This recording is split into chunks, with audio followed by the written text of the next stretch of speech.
Welcome viewers to our talk show. Today I'm joined by Cynthia and Lawrence for our discussion today. Our topics will go by challenges the youth that face after employment.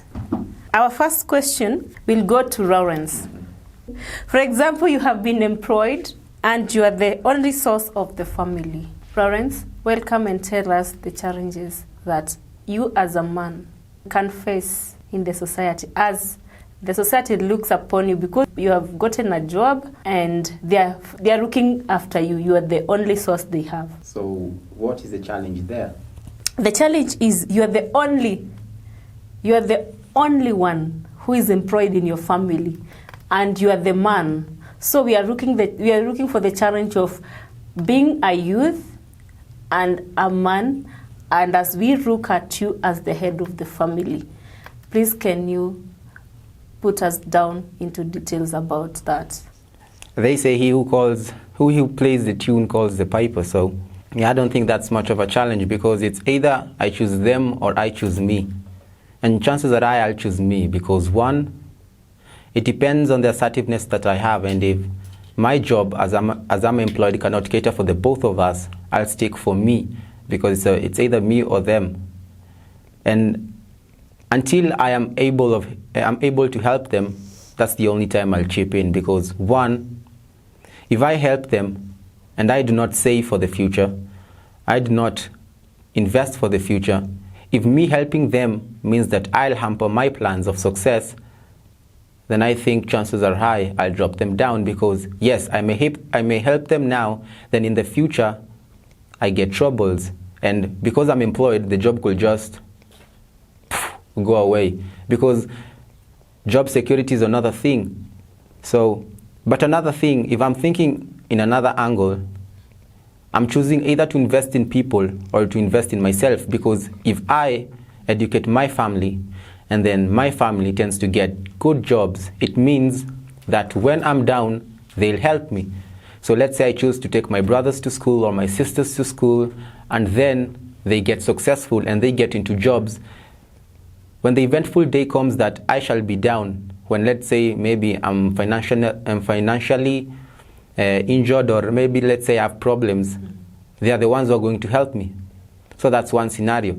But again, the next scenario is I may help them and then lose myself because you see, yes, I have a family, but again, I might get another family because I might get married and might have kids.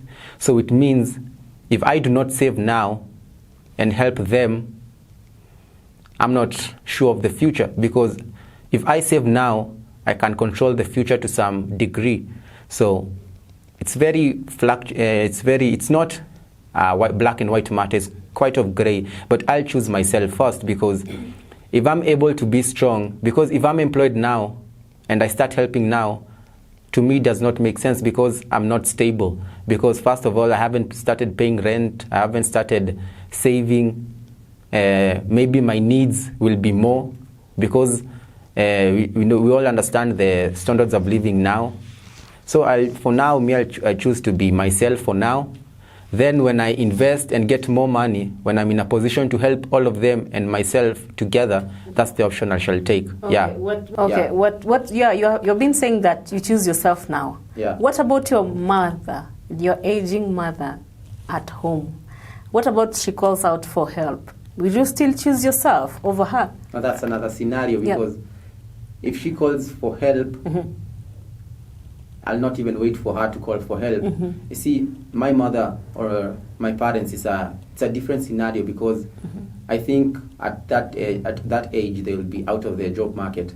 So definitely shall be me on exactly. them. Yeah. So as in I'm still working now, I'll still have to factor in my calculations on how I shall hold them as I'm holding myself on the other end. So when I was talking about my family, I don't think that I had factored them out. What I thought is maybe you're saying the extended family, but them, they're option number one because now I don't have kids. Then they tend to be like my kids because I'm the only one who's employed, and I look out for them first. Yeah. Okay, that's great. So thank you, Lawrence, for putting us down through that. On the other hand, I will welcome Cynthia to talk more about the challenges that the youth are facing after employment. Cynthia, you as a lady, you as a young lady, tell us more about, you have been employed and you are the source. Let's say you are the firstborn of the family. You have graduated, you have been employed, and then now the family is looking down on you. It's looking down on you, like you are the one to help them. Please tell us how you will tackle your own needs and your family needs. Welcome, Cynthia. Thank you. Yeah. After employment, I think the big question is the priorities on how to be responsible with your money and what. So with your money, you have to plan yourself. You have to plan whatever it comes in. You have to know your responsibility. So if it's your family, you know where to chip in. If your family has at least somebody who is catering for some things, who is employed, not only you. So you have to look for a part you have to play. You look at the salary or the money that you're getting, and then you plan for it. If it's because at least now after getting employment, you're planning for two things: your future and your responsibility at home. So you have to plan your money well, so that it suits your future. If it's getting insurance for your baby diapers, if it's getting insurance for their education, you pay insurance starting from as early as you can. You start paying for insurance. You make sure that 50% of you get a 50% for usage that you cater for your parents at home, the responsibility you have and you get a house that you can afford for the rent. And then other things like your goals and they will come up later. So you first look at the priorities, and then say after 5 years you can start working on, or 3 years you can start working on your dream. Say you want to travel all over the country. So you'll have to save up for insurance, for education for your children, and save up for, or if you don't have that much money, you can save up for the insurance a little, and a little help your parents where you can. You cannot be everything. You cannot pressure yourself to be what you aren't. So you have to cater for the money that you're getting. Or if you can't be responsible for them right now, if they have somebody who can cater for them, you have to look for how you can upgrade, how you can have different sources of income so that you can earn more and be able to cater for them. Okay, Cynthia, thank you. I want you to explain or express yourself more about. During your conversation, I have just got some few points. Like you have to save for 5 years to come. Let's say like these nowadays jobs, they are not permanent. Yes. You have an opportunity today, and then in 1 year, 2 years, 3 years to come, the opportunity is gone. Yes. So when you have to say like you have to plan and save for 5 years to come, for me there it's quite challenging because you are the one that your family is depending on, and you're saying you want to save after 5 years. What is the plan you can take, or you can advise someone out there who want to help their parents, who want to save for their future, and to cater for herself right now. We are talking about something happening now. And most of us, or more of us, have an average. What do you call it? Salary.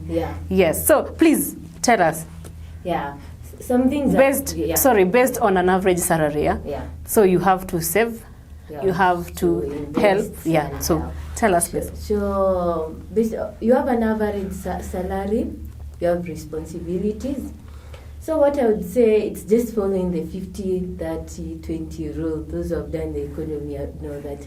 It's just looking at the needs, your needs, utility needs. You see how much you use or what you need to use. There are things you don't need, for the leisure things you don't need. it's too tight, the budget is too tight for you. But there are things also you should not live over your budget, over something above your your income. Yeah, your income. You should not live above your income. So the 50, because our needs are always much bigger than the other things, you just put the 50% for your needs and utilities. The 50% is always for your needs. 30% is always for investment.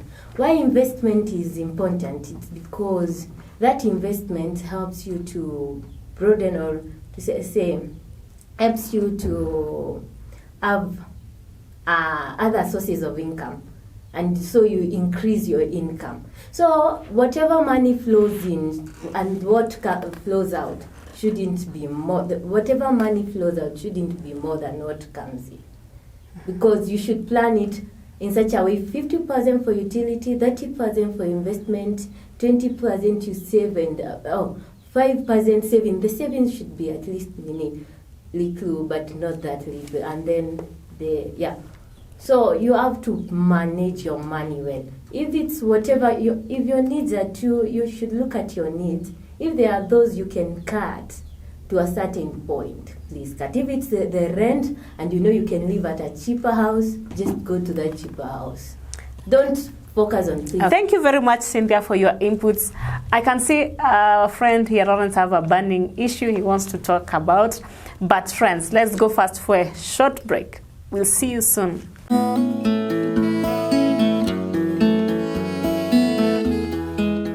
Welcome back, viewers. As we have, the next question goes to Lawrence, as we ask him, as he's a man. And our next question is about how will you manage your finances between your family and your girlfriend, as you're a man, a young man, a youth? That's a funny question. Maybe you've assumed I have a girlfriend, but so let's start from the beginning. A girlfriend is replaceable, so chances are quite high that she will not get anything from the 100% that I'm earning. Again, family is irreplaceable, so they'll always come first.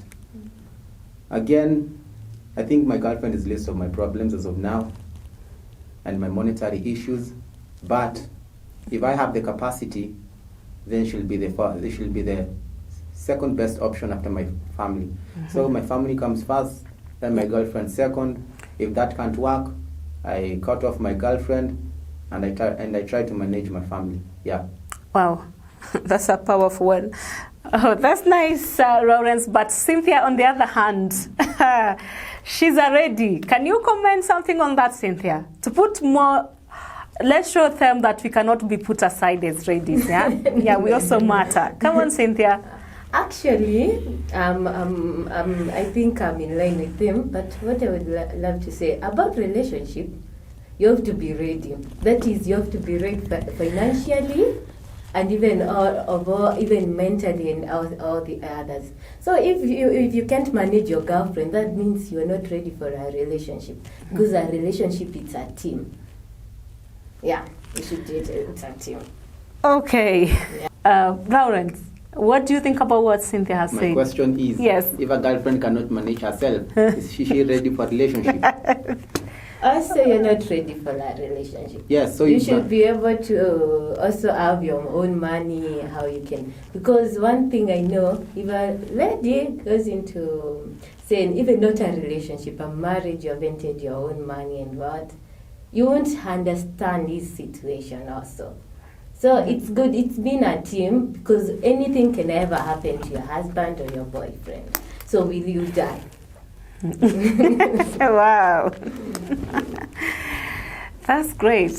At least we are hearing from the horse's mouth, is there? Yeah. Okay. As we can hear the discussion from both Cynthia and Lawrence, let's assume that both of you are a young couple and the family of the man is asking for support. You as a lady, how will you tackle the problem? Or you as a man, how will you tackle the problem? Okay, yeah, I don't consider that a problem, actually. Them asking for money. But actually, it's our African culture. When you look at the European culture, most of the parents have held their saving all their life because they have been working. So you find even those who are young, they are the ones that keep asking for their parents for loans. So you understand their parents, they are not asking for money to stay with it forever. Because they are working, they're asking money from their parents as a loan. Mom, help me with this amount of cash. I start this thing, when it's nini, I'll return it to you in installment or whatever meaning. But even though, because we are in Africa, we have to accept the situation. But I think, things will get better eventually. So you'll have to sit down and discuss with your husband, even if it's his money, even if you have the money, your own money, you have to discuss. Because even if he's earning and you are earning, I think you both are a team. You should get your money on the table and plan for it, because you have same responsibilities and things to run in the house. So if the parent of the husband is asking for money, we have to sit down and discuss and know how and where we can get the money, or even if we can even afford. Yes. All right, Cynthia. Let's welcome Lawrence on this question also. Just to be sure, are we talking about a wife or a girlfriend? No, we're just assuming. What capacity? A wife. Let's say a wife. So as we start, as I give out my opinion, I'll just say my mother comes first above all. Any other person comes next. But for this instance, I'll have to sit down with my wife and we have to talk about this situation. Because even in our case, if her mother has a problem, then it means we have a problem. So we'll focus most of our resources and channel it to helping her mother, because if her mother is not well, then definitely she won't be well. If my mother is not well, then definitely I won't be well. Yep. So it's a matter of re-strategizing and helping the other. And we look at the capacity that we have, and we can, the strength that we have that we can help. We can help her parents or my parents. So yes, we just look at management, how capable are we, options available, but definitely the end goal should be helping either of our parents. Yes. All right. Thank you, Lawrence. Wow, as you have heard from Cynthia and Lawrence, they are giving us a very good example of how we should tackle our problems as our parents ask for our help, and how we should come together, not to fight, not to quarrel, not to say your mom is asking, but it is how to arrange. You put the budget together, you see how you're going to help either her mom or his mom. All right. Thank you very much, dears. We have come to the conclusion of our discussion today. Yeah. Also, we thank you, viewers, for your time, for watching us. And please stay tuned for the next episode. Until we see you again, please remember to subscribe and share. Thank you. See you.